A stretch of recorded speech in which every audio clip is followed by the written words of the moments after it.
वैद्यनाथ भगवान पूरे संसार के वैद्य हैं, जिनके दर्शन मात्र से संपूर्ण रोग, संपूर्ण प्रकार के शारीरिक कष्ट निवृत्त होते हैं। आज हम बाबा वैद्यनाथ, जो कि देवघर बिहार में विराजमान हैं, उन ज्योतिर्लिंग की आज चर्चा करेंगे। उनके प्रागट्य का कारण रावण का कैलाश में जाकर के घोर तपस्या करना था। भगवान शिव की तपस्या में इतना लीन हो गया रावण कि क्रमशः एक एक अपना सर काट काट के भगवान के शिवलिंग में अर्पण करने लगा। 9 सर उसने काट दिया। उसी समय भगवान शिव उस लिंग से प्रकट होकर के कहा, रावण क्यों तू सर काट रहा है, बार बार क्यों अर्पण कर रहा है सर को काट के?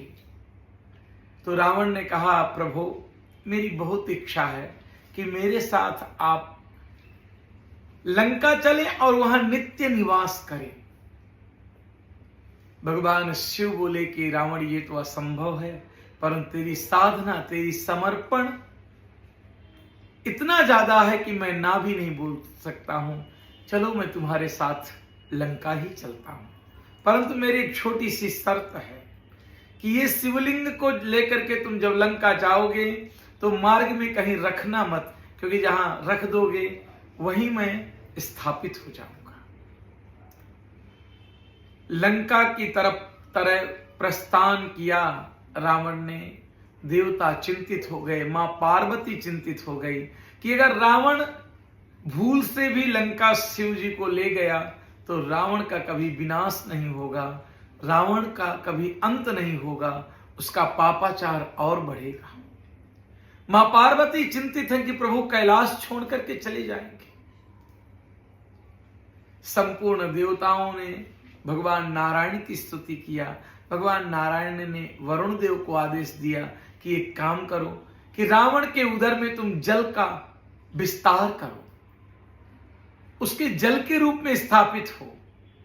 और स्वयं नारायण ग्वाला का रूप बना करके पहुंचे और देखा कि रावण जा रहा है, कुछ गाय चरा रहे हैं।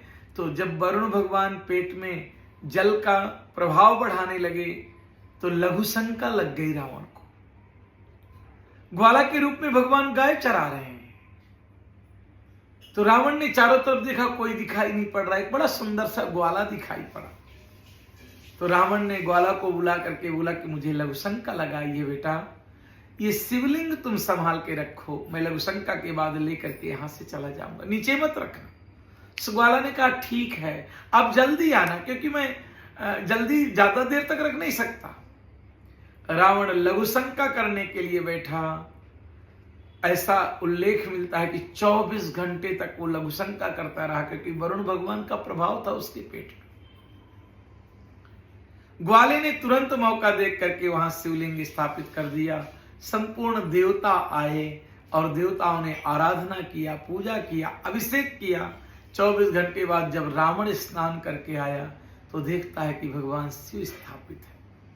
क्रोध में आकर के रावण ने अंगूठे से शिवलिंग को नीचे दबा दिया। भगवान शिव मुस्कुरा करके बोले कि रावण, मेरी यहीं बैठने की इच्छा थी, तू क्रोध मत कर। आज के बाद में यहां वैद्यनाथ के नाम से मैं जाना जाऊंगा। जो भी भक्त मेरे दर्शन के लिए आएंगे उनके संपूर्ण संकट, संपूर्ण कष्ट को दूर करूंगा और सदैव शिव और पार्वती के रूप में इस स्थान को हम पवित्र करेंगे। जो भी गंगा जल ला करके अर्पण करेगा, क्योंकि भारत में 2 जगह कांवर उठती है, एक हरिद्वार से और एक देवघर से। ये दोनों जगह सबसे ज्यादा कांवर का प्रचलन है। तो ये बहुत ही पवित्र ज्योतिर्लिंग है। हम भगवान वैद्यनाथ का रोज प्रातः स्मरण करें। हम संपूर्ण रोगों से, संपूर्ण कष्टों से निवृत्त होकर के नित्य सुख, नित्य आनंद और नित्य शांति प्राप्त करें।